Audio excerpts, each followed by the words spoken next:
कछुआ की कहानी। एक तालाब में कम्बुग्रव नामक कछुआ रहा करता था। वह कछुआ बहुत बातूनी था। दूसरों से बात करते समय बीच बीच में टोका टोकी करना उसकी आदत थी। एक दिन दो हंस उस तालाब में उतरे।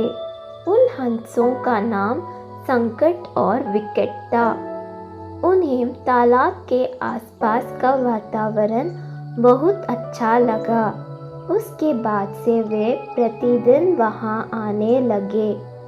कम्बुग्रव कछुआ उन्हें प्रतिदिन देखता।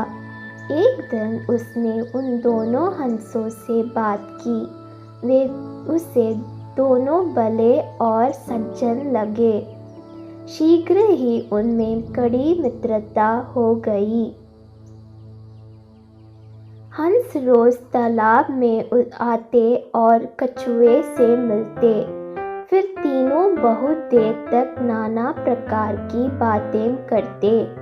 हालांकि बातों के बीच कछुआ की टोका टाका जारी रहती, किंतु सज्जन हंस इसका बुरा नहीं मानते। एक बार उस क्षेत्र में भयंकर अकाल पड़ा। नदी तालाब सूखने लगी। वह तालाब भी सूखने लगा जहाँ कछुआ रहता था। एक शाम जब हंस उसके मिलने आए तो उससे बताया कि वे दोनों वह स्थान छोड़कर 50 कोस दूर स्थित एक अन्य झील पर जा रहे हैं, जो पानी से लबालब है। यह सुनकर कछुआ दुखी हो गया और आंखों में आंसू भरकर बोला, मित्रों, कुछ ही दिनों में ये तालाब सूख जाएगा। मेरा मरण तो निश्चित है, किंतु इस बात में अधिक दुख मुझे इस बात का है कि अपनी अंतिम कड़ी में मैं अपने परम मित्रों को देख नहीं पाऊंगा। कछुआ की इस बात पर दोनों हंस उदास हो गए। उन्हें कछुए से सहानुभूति थी। वे बोले, मित्र कम्बुग्रव, हम तुम्हें यहाँ अकेले छोड़कर नहीं जाएंगे। हम तुम्हें भी अपने साथ ले जाएंगे। हमारी मित्रता और साथ सदा बना रहेगा। लेकिन ये कैसा संभव है मित्रों? तुम दोनों तो उड़कर चले जाओगे। मुझे तो धीरे धीरे चलकर उस स्थान तक पहुँचने में महीनों लग जाएंगे। हो सकता है कि बीच रास्ते में ही मेरे प्राण पखेरु उड़ जाए। तुम दोनों चले जाओ, मैं तुम्हें याद करके अपना दिन व्यतीत कर लूँगा। हंसों ने कछुए की बात नहीं मानी और उसे अपने साथ ले जाने का उपाय सोचने लगे। सोचते सोचते उन्हें एक उपाय सूझ ही गया और वे प्रसन्न हो गए। उन्होंने तय किया कि वे बांस की एक लकड़ी लेकर आएंगे। कछुआ उस लकड़ी के मध्य भाग को अपने मुंह से पकड़ेगा और वे दोनों उस लकड़ी के एक एक सिरे को अपनी चोंच में दबा लेंगे।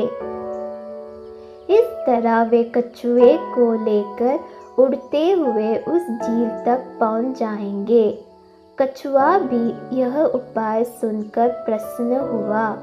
अगले दिन हंस लकड़ी लेकर कछुए के पास आए और उसे लकड़ी के मध्य भाग को मुंह से पकड़ने को कहा। हंस कछुए के बातूनी आदत से बालाबंती परिचित थे, इसलिए उन्होंने उसे समझाया कि जब तक वे झील तक नहीं पहुंच जाते उसे मौन रहना है, अन्यथा वह नीचे गिर पड़ेगा। कछुए ने उन्हें आश्वासन दिया कि वह मौन धारण करके रखेगा।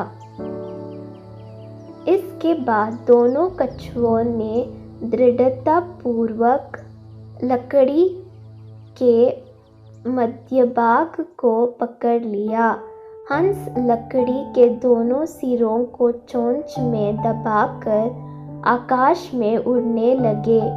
उड़ते उड़ते वे एक कस्बे के ऊपर से गुजरे। तभी किसी ने आकाश के उस विचित्र नज़ारे को देख लिया। वह दूसरे लोगों को बताने लगे, देखो देखो, आकाश में कछुआ उड़ रहा है। एक मुंह से दूसरे मुंह होते हुए ये बात पूरे कस्बे में फैल गई। लोगों घरों के बाहर निकल आए और शोर मचाने लगे। यह शोर सुन कछुआ से ना रह गया और वह हंसों से बोला, ये लोग हमें देख इतना शोर क्यों मचा रहे हैं। बोलते ही कछुए के मुंह से लकड़ी छूट गई और वह सीधे जमीन से आ टकराया। जमीन से टकराते ही उसके प्राण पखेरु उड़ गए। मूर्ख कछुआ कहानी से सीख। बुद्धिमान व्यक्ति किसी कार्य के बारे में योजना बनाकर उस पर पूरा अमल करते हुए सफलता प्राप्त करते हैं, अन्यथा योजना पर टिके ना रहने का दुष्परिणाम भोगना पड़ता है।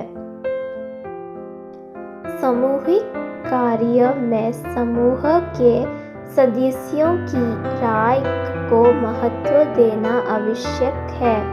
उनकी राय ना मानकर कार्य के नुकसान के साथ साथ व्यक्तिगत नुकसान भी हो सकता है। मौके की नज़ाकत को देखकर ही मुंह खोलना चाहिए।